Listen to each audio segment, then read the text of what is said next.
ओम शांति। आज 26 अक्टूबर 2023 के साकार मधुर महावाक्य है।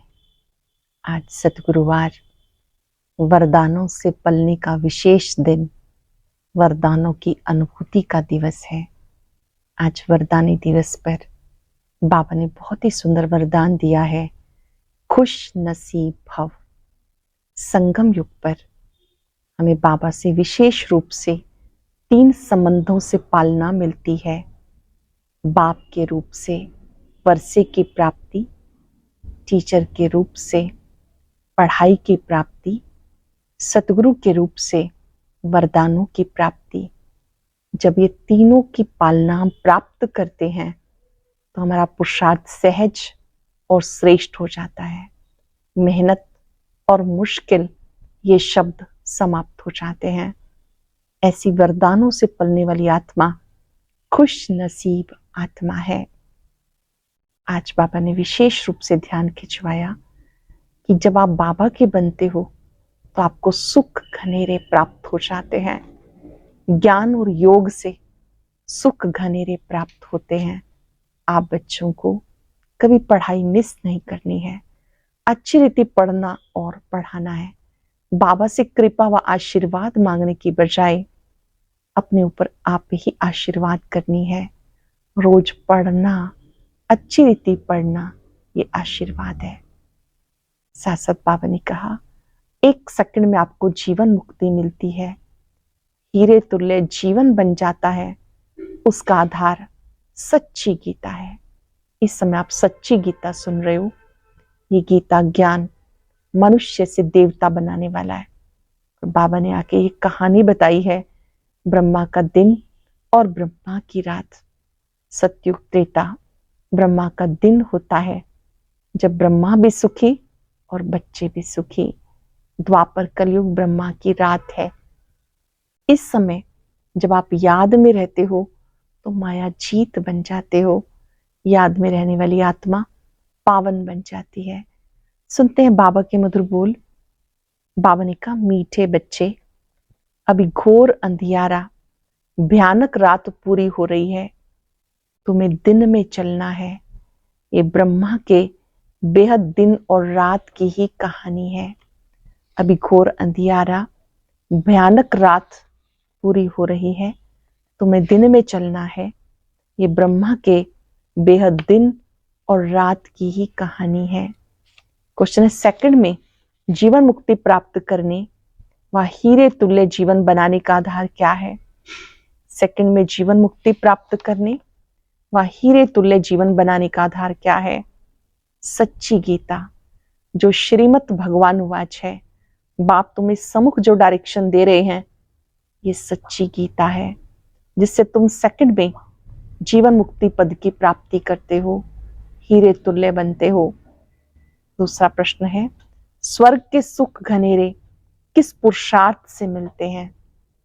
स्वर्ग के घनेरे सुख किस पुरुषार्थ के आधार से मिलते हैं? रोज की पढ़ाई और योग से स्वर्ग के घनेरे सुख मिल जाएंगे। इसलिए पढ़ाई में कभी थकना नहीं। बाप टीचर बनकर पढ़ा रहे हैं तो तुम अच्छे मार्क्स से पास होने का पुरुषार्थ करो। इसमें आशीर्वाद व कृपा की कोई बात नहीं। अटेंशन से सुनेंगे। रोज की पढ़ाई और योग से स्वर्ग के घनेरे सुख मिल जाएंगे। पढ़ाई में कभी थकना नहीं। बाप टीचर बनकर पढ़ा रहे हैं, तुम अच्छे मार्क्स से पास होने का पुरुषार्थ करो। इसमें आशीर्वाद व कृपा की बात नहीं। गीत रात के राही, थक मत जाना, सुबह की मंजिल दूर नहीं। ओम शांति। अब ये गीत तुम बच्चों ने नहीं बनवाए, ये तो फिल्म वालों ने बनवाए। अर्थ तो कुछ भी समझते नहीं। हर एक बात का यथार्थ अर्थ न जानने से अनर्थ हो जाता है। गाते हैं, समझते कुछ भी नहीं। अब तुम बच्चों को श्रीमत मिली हुई है। किसकी श्रीमत? भगवान की। भगवान को ही भक्त नहीं जानते तो उन भक्तों की सदगति कैसे हो सकती है? भक्तों का रक्षक है भगवान। रक्षा मांगते हैं, जरूर कोई दुख है, हमारी रक्षा करो। बहुत गाते हैं, परंतु भगवान कौन है, किससे रक्षा करते हैं, जरा भी नहीं जानते। भक्त अथवा बच्चे अपने बाप को न जानने के कारण कितने दुखी हो गए। अब इसका तुम बच्चे समझते हो। अब एक घोर अंधियारा, भयानक रात, आधा कल्प की रात है। कोई भी विद्वान, आचार्य, पंडित नहीं जानते कि रात किसको कहते हैं। यूं तो ये जानवर भी जानते हैं कि रात सोने की और दिन जागने का होता है। चिड़ियाएं भी रात को सो जाती हैं, सुबह उठते ही उड़ने लगती हैं। वह रात दिन तो कॉमन है। ये ब्रह्मा की बेहद की रात, बेहद का दिन है। बेहद का दिन सत्युग, त्रेता, रात द्वापर, कलयुग। आधा आधा चाहिए ना। दिन की आयु भी 2500 वर्ष है। इस दिन रात का तो किसी को पता नहीं। अब तुम बच्चे जानते हो, रात पूरी होती है अर्थात 84 जन्म पूरे होते हैं, अथवा ड्रामा का चक्र पूरा होता है, फिर दिन शुरू होता है। रात को दिन, दिन को रात बनाने वाला कौन है, ये कोई भी नहीं जानते। रात को दिन, दिन को रात बनाने वाला कौन, ये कोई नहीं जानते। भगवान को ही नहीं जानते तो ये सब बातें कैसे जान सकते। मनुष्य पूजा करते हैं, समझते नहीं कि ये कौन है जिसकी हम पूजा कर रहे हैं। बाबा बैठ के समझाते। पहली पहली मुख्य बात है गीता को खंडन करने की। कहते श्रीमद् भगवत गीता, गीता का पति है भगवान, ना कि कोई मनुष्य। गीता का पति है भगवान, ना कि कोई मनुष्य। ब्रह्मा विष्णु शंकर को देवता कहा जाता, सत्युग के मनुष्यों को देवताई गुणों वाला कहा जाता। दैवी धर्म वाले श्रेष्ठाचारियों को देवताई गुण वाले कहते हैं। भारत के मनुष्य श्रेष्ठाचारी थे, वही फिर आसुरी गुण वाले बन गए। मुख्य धर्म शास्त्र 4 हैं, और कोई धर्म शास्त्र है नहीं। अगर हैं तो बहुत छोटे छोटे मठ स्थापन किए, जैसे सन्यासियों का मठ, बोधियों का मठ। बुद्ध ने बौद्ध धर्म स्थापन किया, वो कहेंगे हमारा फलाना धर्म शास्त्र है। अब भारतवासियों का धर्म शास्त्र है एक, सत्युगी देवी देवता धर्म का शास्त्र है एक, उनको श्रीमद् भगवत गीता कहा जाता। गीता माता, उसका रचयिता है परम पिता परमात्मा। श्री कृष्ण की आत्मा जब 84 जन्म पूरे करती है, तब फिर गीता के भगवान ज्ञान सागर परमात्मा आकर सहज ज्ञान और योग सिखाते हैं। ऐसे ऊंच से ऊंच शास्त्र को अब तुम बच्चे जानते हो। ये ड्रामा में एक ज भूल है, बाबा आकर ये समझाते, बाबा डायरेक्शन देते, अच्छी रीति लिखना चाहिए, तुम सेकंड में जीवन मुक्ति प्राप्त करते हो। गीता ज्ञान सर्वश्रेष्ठ ज्ञान है, जिससे 1 सेकंड में जीवन मुक्ति प्राप्त करते हो। बाप का बन जाना, बाप से वर्षा लेना है, बीज झाड़ और ड्रामा के चक्र को समझना है। गाते भी है सतयुग आदि सत है भी सत, होशी भी सत, झाड़ को जानना भी सहज है, इनका बीज ऊपर में है। ये वैरायटी धर्मों का झाड़ है, इसमें सब आ गए। बाकी छोटी छोटी डालियां तो अथाह हैं, मठपंथ बहुत है। भारत का आदि सनातन देवी देवता धर्म है, वो किसने स्थापन किया? स्वयं भगवान ने, कोई मनुष्य ने नहीं किया। श्री कृष्ण तो दैवी गुणों वाला मनुष्य था, वह 84 जन्म पूरे कर अब अंतिम जन्म में है। सूर्यवंशी, चंद्रवंशी, वैश्यवंशी बनते बनते कलाएं कम होती जाती। सूर्यवंशी राजधानी जो सतयुग में श्रेष्ठाचारी थे, कलयुग में अब भ्रष्टाचारी हैं, फिर श्रेष्ठाचारी बन रहे हैं। तुम्हारी बुद्धि में है ऊंच से ऊंच पाठ किसका होगा। अब तुम जान गए हो। मुख्याई शिवाय नमः, जो उसकी महिमा है वो ब्रह्मा विष्णु शंकर के लिए नहीं गा सकेंगे। जो शिव बाबा की महिमा है वो ऊंच से ऊंच है। प्रेसिडेंट की महिमा प्राइम मिनिस्टर को अथवा और कोई को देंगे क्या? नहीं, अलग अलग टाइटल हैं, सब एक तो नहीं हो सकते। तुम बच्चों को बुद्धि मिली है, जानते हो क्राइस्ट को भी अपना क्रिश्चियन धर्म स्थापन करने का पार्ट मिला हुआ है। आत्मा है बिंदी, उस आत्मा में पार्ट भरा हुआ है। क्रिश्चियन धर्म की स्थापना कर, फिर पुनर्जन्म लेते, पालना करते, सतो रजो तमो में आना है। पिछाड़ी में सारा झाड़ जर्जरीभूत हो जाता है। हर एक को कितना कितना समय पार्ट मिला है, बुद्ध को कितना समय पालना करनी है, तुम जानते हो। भिन्न भिन्न नाम रूप जन्म लेते रहते। अब बाबा तुम्हारी कितनी विशाल बुद्धि बनाते, परंतु कोई तो शिव बाबा को याद भी नहीं कर सकते। बेहद का बाप बेहद स्वर्ग का वर्षा देते हैं, ये भी तुम समझा नहीं सकते। बाबा ने बहुत बार समझाया, आत्मा में अविनाशी पार्ट बंधा हुआ है, एक शरीर छोड़ दूसरा लेना है। कितनी गुह्य बातें हैं समझने की, जो स्कूल में रोज पढ़ते होंगे वही समझेंगे। कोई तो चलते चलते थक जाते हैं, गाते भी हैं, तुम मात पिता हम बालक तेरे। बाबा कहते हैं हम तुम्हें स्वर्ग के सुख घनेरे देने का पुरुषार्थ करा रहे हैं, थक नहीं जाना। बाबा स्वर्ग के सुख घनेरे देने आए हैं, थक नहीं जाना। इतनी ऊंच से ऊंच पढ़ाई पढ़ना तुम छोड़ देते हो। कोई तो पढ़ाई छोड़ विकार में चले जाते, जैसे का तैसे बन जाते, चलते चलते गिर पड़ेंगे तो क्या होगा। भले वहां सुख में है परंतु पद में तो फर्क है ना। यहाँ सब दुखी हैं, वहां राजा प्रजा सबको सुख है, फिर भी पद तो ऊंच लेना चाहिए। पढ़ाई छोड़ दी तो माता पिता कहेंगे तुम तो लायक नहीं हो। बाप से स्वर्ग का वर्षा लेते लेते कई बच्चे थक जाते हैं, चलते चलते माया वार कर देती तो लौट जाते हैं, तो जमा किया फिर ना हो जाती, बाकी क्या बनेंगे। स्वर्ग में भले जाएंगे परंतु बिल्कुल साधारण प्रजा जाकर बनेंगे। बाबा कहते हमारा बनकर थक कर बैठ गए या ट्रेटर बन गए तो प्रजा में चंडाल जाकर बनेंगे। सभी चाहिए ना। स्वर्ग का मालिक बनते बनते अगर पढ़ाई छोड़ देते तो उस जैसा महान मूर्ख दुनिया में कोई होता नहीं। लिखते भी हैं तुम मात पिता हम बालक तेरे, तुम कृपा से सुख घनेरे। कृपा करो, बाप कहेंगे कृपा की तो कोई बात ही नहीं, मैं टीचर हूं, पढ़ाऊंगा, पुरुषार्थ तुम करो, अच्छे मार्क्स से पास होने का पुरुषार्थ करो, बाकी मैं थोड़ा ही बैठकर किसी पर आशीर्वाद करूंगा। तुम योग में रहो तो ताकत मिलेगी। सब थोड़े गद्दी पर बैठेंगे, एक दो के सिर पे बैठेंगे क्या। तो धर्म मुख्य है 4, शास्त्र भी है 4, मुख्य है गीता, बाकी सब उनके बच्चे। वर्षा तो मात पिता से मिलता है। अब बाबा सम्मुख समझा रहे हैं, सिर्फ गीता पढ़ने से थोड़े ही राजाओं का राजा बन जाएंगे। बाबा ने तो गीता पढ़ी है परंतु उससे होता कुछ नहीं।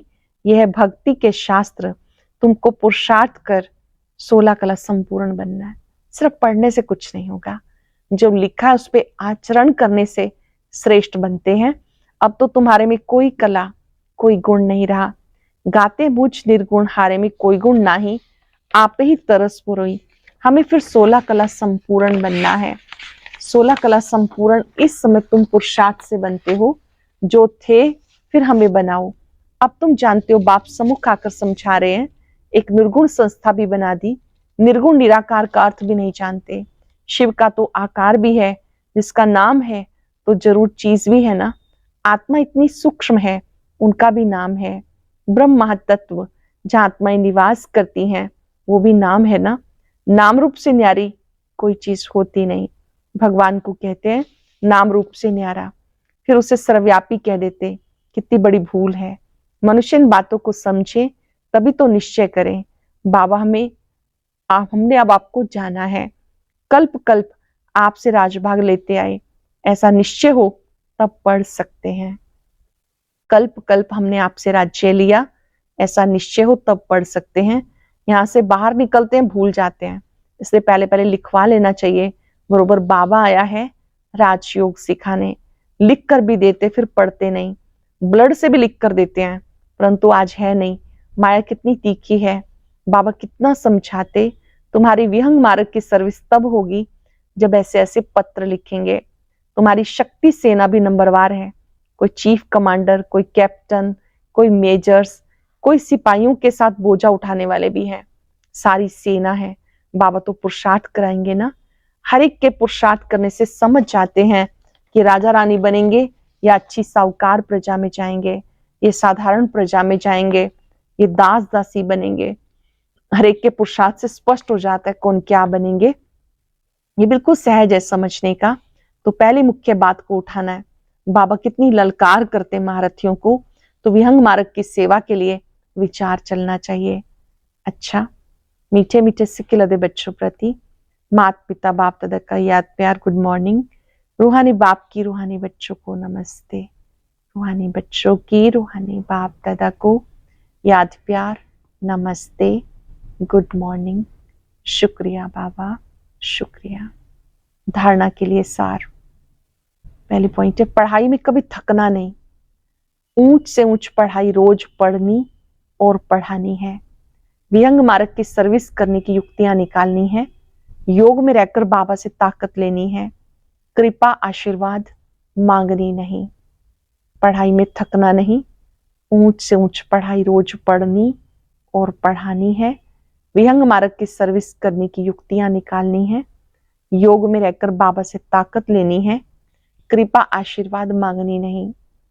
वरदान है, वरदानों की दिव्य पालना द्वारा सहज और श्रेष्ठ जीवन का अनुभव करने वाले सदा खुश नसीब भव। वरदानों की दिव्य पालना द्वारा सहज और श्रेष्ठ जीवन का अनुभव करने वाले सदा खुश नसीब भव। बाप दादा संगम युग पर सब बच्चों की 3 संबंधों से पालना करते हैं।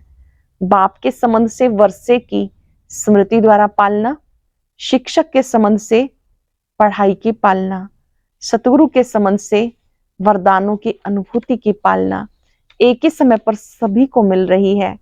इसी दिव्य पालना द्वारा सहज और श्रेष्ठ जीवन का अनुभव करते रहो। इसी दिव्य पालना द्वारा सहज और श्रेष्ठ जीवन का अनुभव करते रहो। मेहनत और मुश्किल शब्द भी समाप्त हो जाए तब कहेंगे खुश नसीब। मेहनत मुश्किल शब्द भी समाप्त हो जाए तब कहेंगे खुश नसीब। स्लोगन है, बाप के साथ साथ सर्वात्माओं के स्नेही बनना ही सच्ची सद्भावना है। बाप के साथ साथ सर्वात्माओं के स्नेही बनना ये सच्ची सद्भावना है। आज चलते फिरते बाबा का वरदानी हाथ अपने सिर पर अनुभव करेंगे। याद रखेंगे, मैं खुश नसीब आत्मा हूं। अन्य आत्माओं को भी वरदान बांटेंगे, वो भी खुश नसीब बने, भाग्यवान बने, निरोगी बने। चिंतन करें, मैं खुश नसीब आत्मा हूं। मुझे बाप के रूप से वर्षे की प्राप्ति, टीचर के रूप से श्रेष्ठ शिक्षाओं की प्राप्ति,